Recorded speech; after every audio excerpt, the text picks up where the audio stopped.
Yes, everyone, what's going on? My name is Teden Howson, and this is a tactical preview of United versus LASK. And yeah, we're doing one.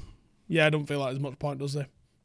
We'll do it anyway because I want to have a look at what possible team that United could put out in this game because I think it's going to be really interesting.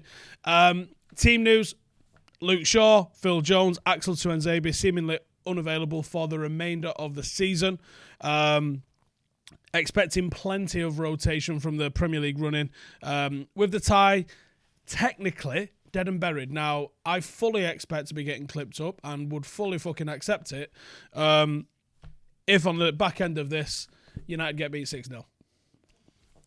I can't imagine that's going to be the case. So the teams then, current UEFA ranking, United are ranked 9th, which is the highest in the competition. Domestic position, obviously, we came 3rd. We secured that on the 26th of July. We were Group L winners, and obviously we smacked about Club Brugge in the round of 32. LASK ranked 103rd in the competition, in UEFA, which is 16th in the competition. Domestic position is 4th. Europa qualifying, and obviously their final match was on the 5th of July. Does that rest help them? Does it hinder them? Are they fucking bothered? We don't know. They obviously came through as Group D winners, where they got through against AZ Alkmaar. So United have scored the most goals and conceded the least in this season's Europa League, keeping 7 clean sheets in 9 games so far. We are unbeaten in 9 matches against Austrian clubs. We've won 8 and drawn 1, and have won all 4 home meetings, scoring 10 goals and conceding just once. We're also unbeaten in 13 Europa home games, winning 11 and drawing 2, winning all 4 this season, scoring 13 and conceding none. United's 5-0 win in the first leg was our biggest ever away win in the UEFA Cup or the Europa League, and LASK's heaviest ever home defeat in Europe.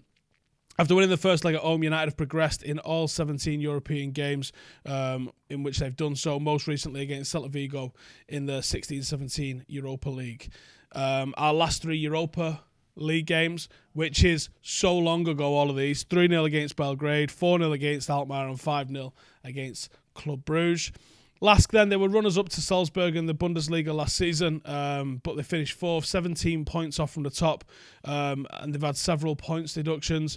On 4 occasions that LASK have lost the first leg of a European tie at home, they've been eliminated in every single one of those, but they are unbeaten in their last 3 European away games. They've drawn 2 and won 1, but have just won just 3 of their last 8 on the road in UEFA competition. Since losing to United in the first leg, LASK have endured some pretty bad form. They've lost 7 of 12, winning just 3. Doesn't really bode well for them. Their last 3 Europa League away games: 1-1 against Alkmaar, 2-1 against Rosenborg, and 0-0 against PSV. So look at my team. Here's what I'm thinking. I am thinking 4-2-3-1. We're going with a big Serge in net. We're going with Ethan Laird, which I'm very excited to see at right back. Brandon at left back. Teden Mengi at centre half, alongside Eric Bailly. I think that's where you might see some experience. I think almost the rest of the 11 might be quite straightforward, but there could be some random experience gets thrown in there, I think, although I'm not certain of it. I think Fred and McTominay would be ample in midfield. I'm going to try Delo on the right wing because I think defensively, I don't think he's great, but I think he's a good technical footballer and he has got great delivery on him. So let's try him on the right-hand side of the 3. Jesse Lingard in the middle with Dan James on the left and Odion Ighalo up front. That's what I'm thinking. The bench will be, I don't know, everybody else. And we'll see how it goes. Key player for United in this game, I think, is going to have to be Odion Ighalo. I think when United are going to... I think there's going to be times in this game that... I think United might not win this game. I hope we do, obviously, but I think that United, having that in their head, 5-goal cushion, and LASK possibly... Are they going to come to Old Trafford to make a name for themselves, or are they just going to roll over and die? I really can't make my mind up, to be honest. I can't imagine any manager sends them out to not, but are they? I really, really, really don't know. In any case, I think Odion Ighalo's ability to hold the ball up, especially in the team or the players that I can envisage being around him, it might be Juan Mata, it might be Jesse Lingard, it might be Dan James, It's not going to be Rashford, Martial, Jadon Sancho. It's not going to be those. So it's going to be a big ask on his shoulders, and I think he's more than capable of it. He's been fantastic in Europa League for us, and I think that's going to continue. I'm going to head over to the Discord, see if we've got any questions. But let us know in the comments what you think in terms of the team. Who do you think the key player is going to be? How do United approach it? Do you think United are rotating? Because I can't think of a way where United don't. I really can't. Ollie out when we get beat 6-0. Oud, I reckon, gets a debut. Laird has played. You're looking at Mengi being the only one. There's half a chance you might see some more on the bench, possibly Jimmy Garner. But I think you can rotate enough and be all right, I think. What odds would you need to what odds would you need to see to put a tenner on us going out in this? 1,000 to 1? Be worth 1,000 to 1, wouldn't it? 10 grand. Do all the youths who trained get a start? There's not been that many, really. I don't think so. Mason's first hat-trick incoming. I don't think he plays. I think he goes and gets a proper rest before the start of the season. Do I see the Europa League as competition for Dan James to rediscover his early season form? Yes, potentially, yeah. Although whether he plays come the quarters and semis and final if we get there, I don't know the answer to that. Dawson giving Mason a run in the 9 for the tournament. Try and get him over 20 goals in his preferred position, or go with a Gallo and rest Mason, or play him wider. I totally rest him. Play Gallo. I mean, we fought hard to keep him at the club, and we haven't used him since. So what was the point if you're not going to use him for Europa? Play Gallo. Obviously, we'd all like to see the youth play, but is there any senior youth players you think should or need game time? I think Fred, Delo as well, because I think he's really fell out of the pecking order. Also McTominay. Maybe Juan Mata. I know I didn't pick him, but, that was the one. If we win, are we the best team in the history of football? I think so. That's how it works, isn't it? Seems to be everyone who wins a trophy at the moment's fucking amazing, and everything shit they've done recently is just totally forgotten about. And no one remembers anyone else winning a trophy ever beforehand.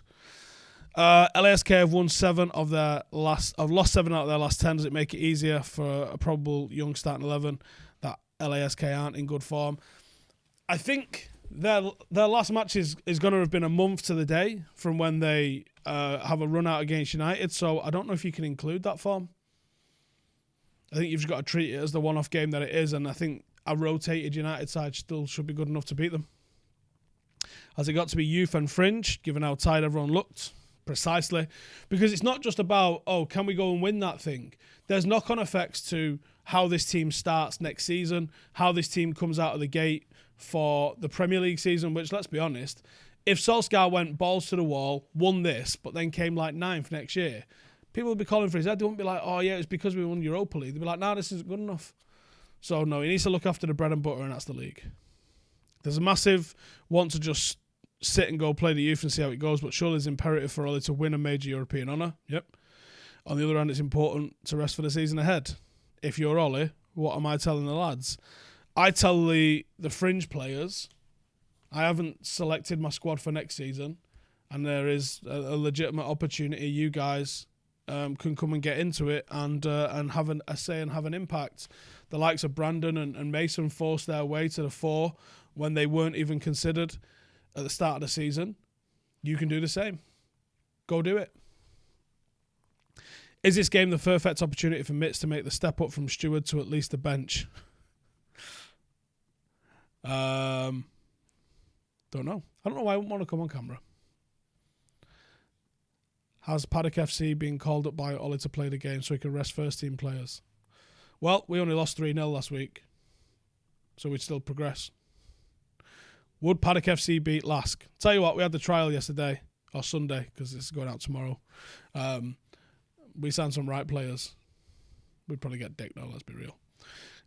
Is this match an opportunity to get some minutes into the legs of the second string? Yes. How worried am I going into this one? I'm not. Surely this is a game for Andreas to show he's the 6th best midfielder at the club over the age of 21. Oh, fucking hell. Time's running out for him, I think, unfortunately. Who will be LASK's key player and why will it be Phil Jones? It's not going to be Phil Jones. He's not going to get anywhere near the pitch. But yeah, there we go. Let us know in the comments what score you're predicting. Are you nervous? Can United fuck this up? I don't think so. I think we'll be all right. Some big games ahead of us after we get through this little task. But it's just one-off Europa League football now. It's like a World Cup almost. It's going to be fucking mint. Might as well get into it. Go learn the theme tune. I'll give a shirt away to the person who sends me the best theme tune, singing or humming or whatever on Twitter. Cheers for tuning in. I'll see you in the next one. Laters.